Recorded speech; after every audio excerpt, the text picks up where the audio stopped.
If you want to enable or disable quick share on the Motorola Edge 70, the easiest way to find it is by going to quick settings or the control center. And in here, there is a high chance you will find the quick share button in here. If not, then you can tap on this pen icon in order to try to find it and add it to quick settings.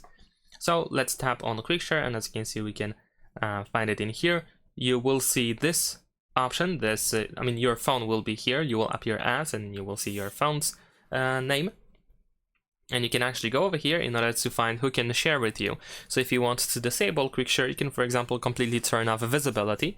So your phone now cannot be found on other devices if they try to use quick share.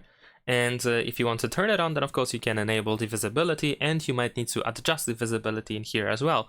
So just to be sure that you can, for example, be found by anyone, you can switch to, of course, everyone over here, or everyone for 10 minutes if that's all the time you need. And that's pretty much it. Thanks for watching, leave a like and subscribe.